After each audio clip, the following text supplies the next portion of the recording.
और ये क्वेश्चन आप लोगों का पक्का रहने वाला है। स्टैंजा से स्टैंजा दे देगा और उससे 4-5 क्वेश्चन फिक्स रहेगा, इसको आप लोग लिख करके ले लीजिए। तो स्टूडेंट्स, तो आज की इस वीडियो में हम लोग क्लास 12 आर्ट्स साइंस कॉमर्स सभी स्टूडेंट के लिए जिनका इंग्लिश कोर है उसका मॉडल सेट का सॉल्यूशन करने वाले हैं। और ये आप लोगों का न्यू मॉडल सेट है जो जैक के द्वारा जारी किया गया है। आप लोगों का जो एग्जाम में क्वेश्चन रहने वाला है वो मैक्सिमम क्वेश्चन यही मॉडल सेट से रहेगा और एक और जगह से रहेगा, वो आप लोगों को बताया जाएगा। टोटल क्वेश्चन यही दोनों जगह से रहने वाला है। तो देखिए, हम लोग इस मॉडल सेट को सॉल्यूशन करने वाले हैं, आप लोगों को साथ में याद भी होते चलेगा। Model set 1 project rail 2.0 class 12 English core जिनका है, इसमें आप लोगों को 40 क्वेश्चन रहेगा। ऑब्जेक्टिव टाइप जिसमें आप लोगों को टिक लगाना रहेगा और टाइम 1.5 आवर रहेगा। देखिए, हम लोग सीधा चलते हैं। आप लोगों का जो क्वेश्चन रहता है वो 3 सेक्शन में रहेगा। पहला पैसेज रहेगा, दूसरा राइटिंग सेक्शन रहेगा और तीसरा बुक से रहेगा। तो 3 सेक्शन में आप लोगों को रहने वाला है क्वेश्चन। तो देखिए, सबसे पहला है पैसेज। ये पैसेज में आप लोगों को पढ़ करके और आंसर देना है। तो इस पैसेज को हाईलाइट कर दिया गया है जहाँ जहाँ पे आप लोगों का आंसर है। तो देखिए, सबसे पहले जो पॉइंट को हाईलाइट किया गया है उसका मतलब समझ लेते हैं और आंसर हम लोग का तुरंत हो जाएगा। तो देखिए, language is a wonderful gift given to man. Language है वो बहुत ही प्यारा सा गिफ्ट है जो इंसानों को दिया गया है, किसी भी जानवर को ये गिफ्ट नहीं दिया गया है। आगे देखिए, व्हेन ए रैबिट, जब भी खरगोश अपने दुश्मन को देखता है तो अपने पूंछ को ऊपर और नीचे करता है। व्हेन ए बीज मतलब मधुमक्खी फाउंड फूड, जब भी वह भोजन को प्राप्त करती है तो वह जा करके अपने दोस्तों को, अपने साथ रहने वालों को डांस करके बताती है। और एक dog, a dog barks when a stranger come near, जितना हाईलाइट किया गया है ना उसी में सभी आंसर को बताया गया है। तो देखिए, सबसे पहला question first one, language is a wonderful gift given to, किसको दिया गया है? मैन। तो पहला का आंसर हो जाएगा ए। आप लोग साथ में नोट करते चलिएगा और एक साथ आप लोग को याद होते चलेगा। सेकेंड क्वेश्चन देखिए कि when a rabbit sees on enemy it, तो जब भी रैबिट अपने दुश्मन को देखती है तो when a rabbit sees an enemy, तो क्या करती है? It run away into its hole और but its tail bobs up and down. तो यहाँ से सेकेंड का ऑप्शन ए हो जाएगा, अप एंड डाउन।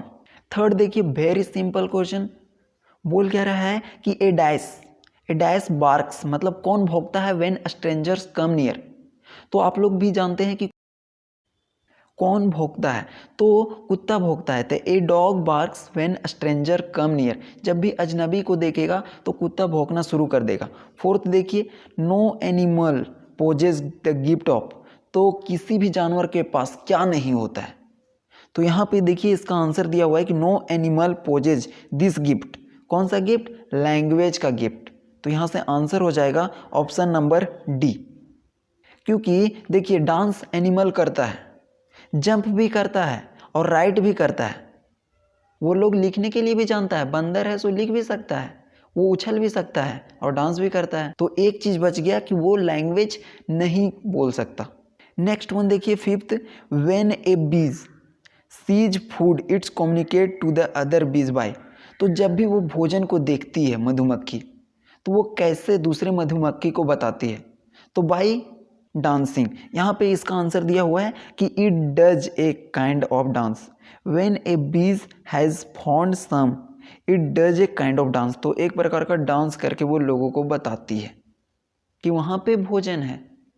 देखिए, सिक्स्थ वन बोल रहा है कि in the passage the word question means, question का मतलब क्या होता है? तो इसका मतलब होता है चेतावनी, और चेतावनी को इंग्लिश में और क्या कहते हैं? वार्न, किसी को वार्न करना।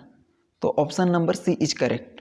पहला पैसेज कंप्लीटेड है। सेकेंड पैसेज देखिए, दूसरा passage, read the following passage and answer the question from 7 to 12। 6 question पीछे हुआ, 6 क्वेश्चन यहाँ पे है। तो इस पैसेज को पढ़ना है देखिए इस पैसेज को पढ़ेंगे बहुत ज़्यादा टाइम लगेगा, इसका सिंपल सा मतलब समझा देते हैं आप लोगों को, और जो भी आंसर आप लोगों को है उसके लिए हाईलाइट कर दिया गया है, इसी में से आप लोगों का आंसर मिलेगा। तो देखिए इस पैसेज का सिंपल सा मतलब क्या है। यहाँ पे देखिए इसमें कार्डामोम के बारे में बताया गया है, जिसका मतलब होता है इलायची। क्या होता है? इलायची, जिसका फोटो आप लोग यहाँ पे देख रहे हो। तो ये एक प्रकार का ड्राई फ्रूट होता है, जैसे कि काजू होता है, किशमिश होता है, बादाम होता है, उसी प्रकार से। तो कार्डामोम का ना इंडिया में जब उगाया जाता है तो बोला जाता है इंडियन कार्डामोम। इंडिया में इसे उगाते हैं तो बोलते हैं इंडियन कार्डामोम, और इसका क्वालिटी बहुत ही बेहतर होता है इंडिया में। और इसको कब उगाया जाता है? अगस्त से लेकर के फरवरी तक के मंथ में इस फसल को उगाया जाता है, इलायची को। तो देखिए इंडिया में इसका दो टाइप्स है। कौन कौन सा टाइप है? पहला है मलबार कार्डामम और दूसरा मैसूर कार्डामम। तो इंडिया में इसका दो टाइप्स या दो वैरायटी पाया जाता है, और मैसूर कार्डामम का दो टाइप्स है, एक है सिनिनियोल और सेकेंड है लिमोनिन। तो आप लोगों का जो टोटल क्वेश्चन का आंसर होगा वो यहीं से मिल जाएगा। तो देखिए 7th वन बोल रहा है मैसूर वैरायटी कंटेन लीव्स। जो मैसूर वैरायटी है, मैसूर वैरायटी में अभी बताया गया कितना टाइप्स है। देखिए दो टाइप्स है। तो मैसूर वैरायटी में एक है लिमोनियन और दूसरा है सिनियोल। तो इसका क्या हो जाएगा आंसर? ए और बी दोनों। तो option number C is correct. और इसका आंसर आप लोग ऊपर में भी देख सकते हो, Mysore variety contains leaves of cineole और लिमोनिन। ये हो गया पहला का। नेक्स्ट वन देखिए 8th बोल रहा है कि इंडियन कार्डामम इज। तो इंडियन कार्डामम कैसा क्वालिटी का होता है? Poor quality, average quality, better quality. अभी बताया गया बेटर क्वालिटी का होता है। 9th वन देखिए main harvest season of cardamom in India is. तो जो कार्डामम का है उसका हार्वेस्ट मतलब कि फसल को कब उगाया जाता है? तो यहाँ पे देखिए कि cardamom in India is between अगस्त से फरवरी तक। तो यहाँ पे लिखा भी गया है कि द मेन हार्वेस्ट सीजन कौन सा सीजन में होता है? तो यहाँ से हो जाएगा ऑप्शन नंबर ए अगस्त से फरवरी। ये हो गया। नेक्स्ट वन देखिए 10th दिया हुआ है इंडिया प्रोड्यूसेस कार्डामम ऑफ। तो कितना टाइप का इंडिया कार्डामम को प्रोड्यूस करता है? 1 टाइप, 2 टाइप या 3 टाइप? तो हम लोग जानते हैं कि 2 टाइप्स का। इसका आंसर देखिए यहाँ पे दिया हुआ है। तो Indian cardamom is known in 2 main variety. तो 2 मेन वैरायटी में होता है, जो स्टार्टिंग में भी बताया गया था। जैसे कि यहाँ पे देखिए कि इंडियन कार्डामम एक मलबार होता है और एक होता है मैसूर, राइट। तो option number B is correct option. 11th one पे चलते हैं। देखिए which of the following production of cardamom produces by Karnataka. Karnataka के द्वारा कितना अमाउंट में जो इलायची का प्रोडक्शन किया जाता है वो बताना है। तो सिंपल सा क्या है, ऊपर में देखिए Karnataka produces around 25% of the total production of cardamom. तो कार्डामम का मतलब इलायची का सिर्फ 25% कौन प्रोड्यूस करता है? कर्नाटका। तो यहाँ पे ऑप्शन नंबर क्या हो जाएगा? ए इज करेक्ट ऑप्शन 25। नेक्स्ट देखिए 12th one the synonym of the word fragrance given in the passage. तो ये फ्रेग्रेंस का मतलब होता है क्या? इसका मतलब होता है सुगंध। सुगंध मतलब अच्छा गंध। तो इसका मतलब यहाँ पे पैसेज में फाइंड करना है। तो सुगंध का जो मतलब होता है वो होता है एरोमेटिक। इसका साइनोनिम क्या होता है? एरोमेटिक। और जो पैसेज में दिया हुआ है यहाँ पे देखिए मोर एरोमेटिक मतलब बहुत ज़्यादा सुगंधित होता है, बहुत ज़्यादा सुगंधित। एरोमेटिक का मतलब भी सुगंधित। और यहाँ जो क्वेश्चन में पूछा गया है कि फ्रेग्रेंस का मतलब क्या होता है, मतलब साइनोनिम क्या होता है, राइट। तो आंसर क्या हो जाएगा? फ्रेग्रेंस। अब 13 देखिए क्वेश्चन में बोल क्या रहा है कि which of the following is not used in note making. तो जब भी नोट बनाते हैं तो इनमें से क्या चीज़ यूज नहीं होता है? तो डेट का यूज कभी नहीं किया जाता है। इसमें टाइटल यूज किया जाएगा, कीवर्ड यूज किया जाएगा, ऑब्जर्वेशन यूज किया जाएगा, बट डेट का कभी यूज नहीं किया जाएगा। और आप लोगों का जो क्वेश्चन रहेगा सिंपली यही पूछेगा किसी प्रकार से नहीं घुमाया जाएगा क्वेश्चन को, राइट। तो अच्छे से आप लोग क्वेश्चंस को याद कर लीजिए। 14.1 देखिए कि which of this is right format of writing date in letter to the editor.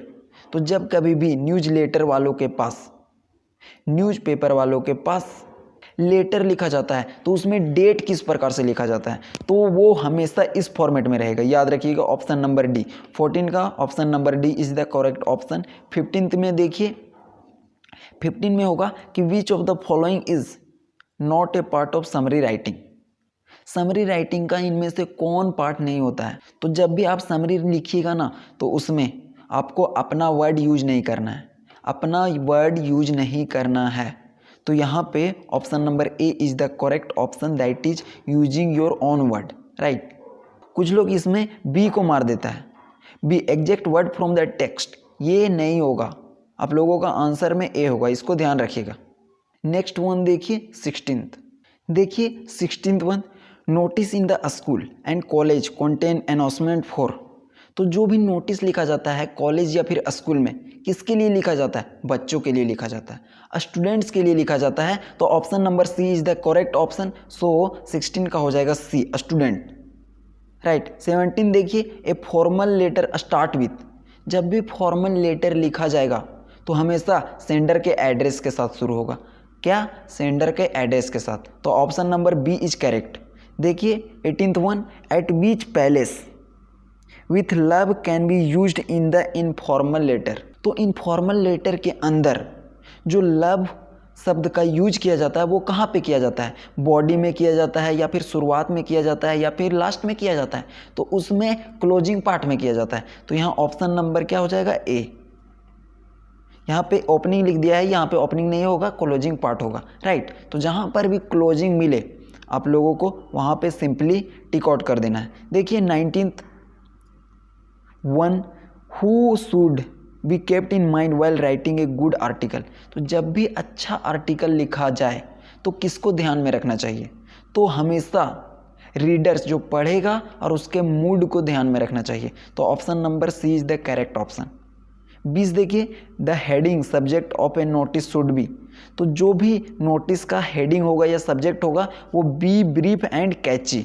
यहाँ पे वाई छूटा हुआ है, कैची होगा, राइट। तो हेडिंग जब भी लिखा जाएगा वो ब्रीफ मतलब छोटा और कैची लिखा जाएगा। 21 वन देखिए, who tossed Douglas into the deep end of the pool.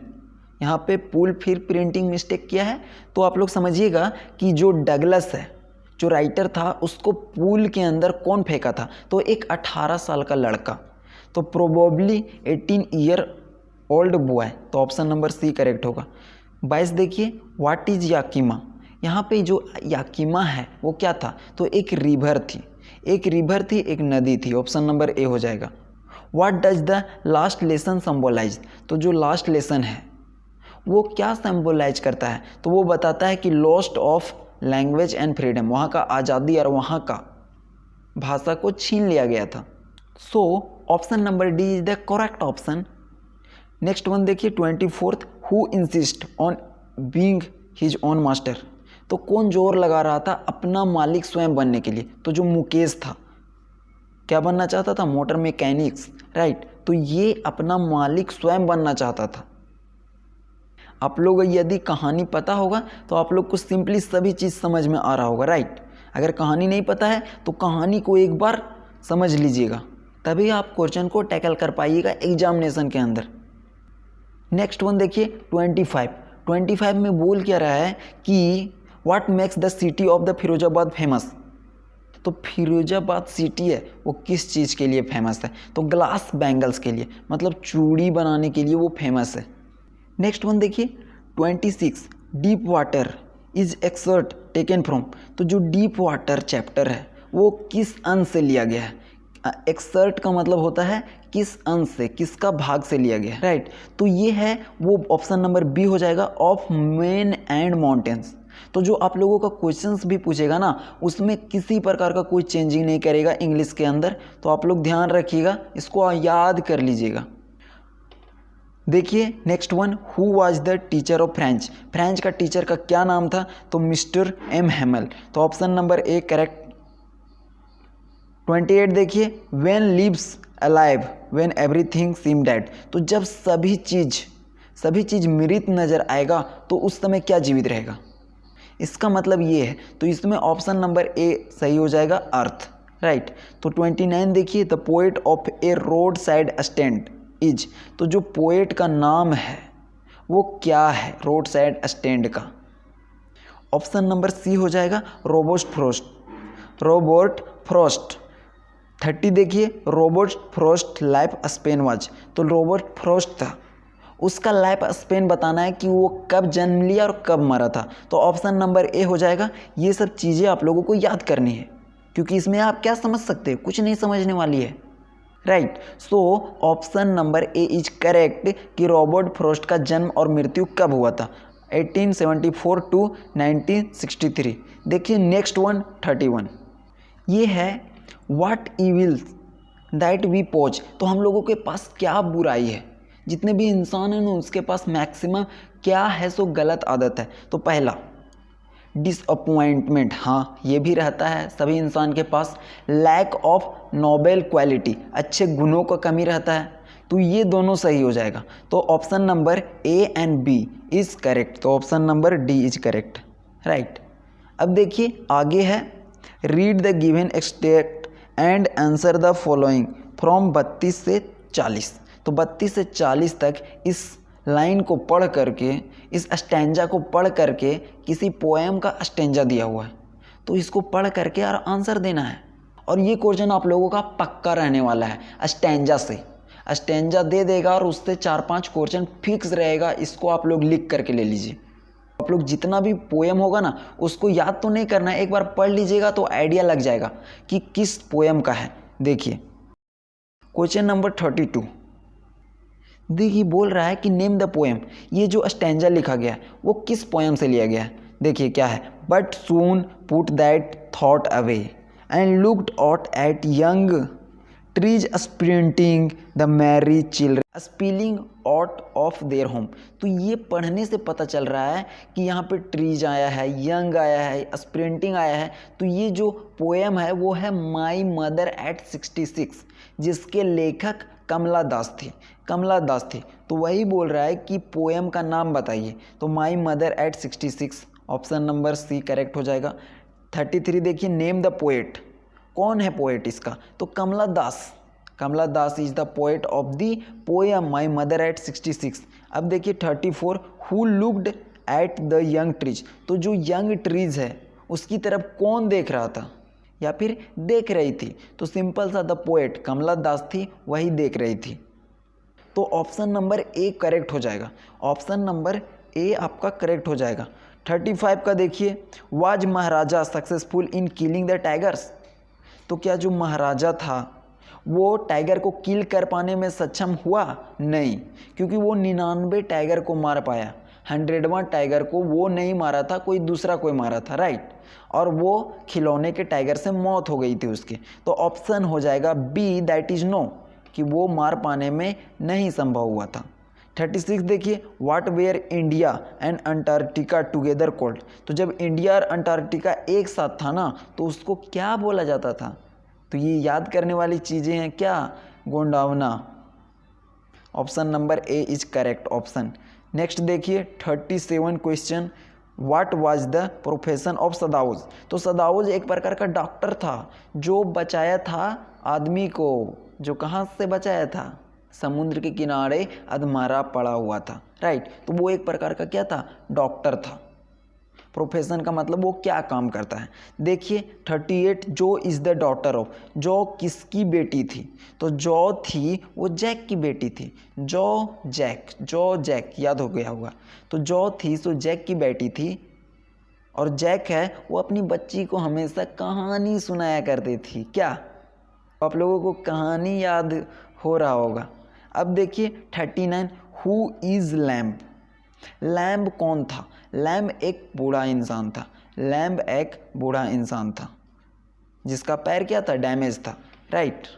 तो ऑप्शन नंबर बी इसका करेक्ट हो जाएगा। The last question of the model set 1 is who had major influence on Sadao's life. तो सदाउज लाइफ के ऊपर सबसे ज़्यादा influence कौन किया था, और सदाउस का था एक डॉक्टर था, तो उसके पिताजी सबसे ज़्यादा उसके लाइफ को इन्फ्लुएंस किए थे। तो क्या हो जाएगा, option number B is the correct option, that is his father. तो देखिए स्टूडेंट, आप लोगों का मॉडल सेट 1 कंप्लीट हो गया। आप लोग जितना भी क्वेश्चन करवाया गया आप जल्दी से आप लोग एक बार क्विक रिवीजन कर लीजिएगा, और क्वेश्चन को एक भी छोड़ना नहीं है, सबको डायरेक्ट याद करके रख लेना है। थैंक यू, मिलते हैं नेक्स्ट वीडियो में।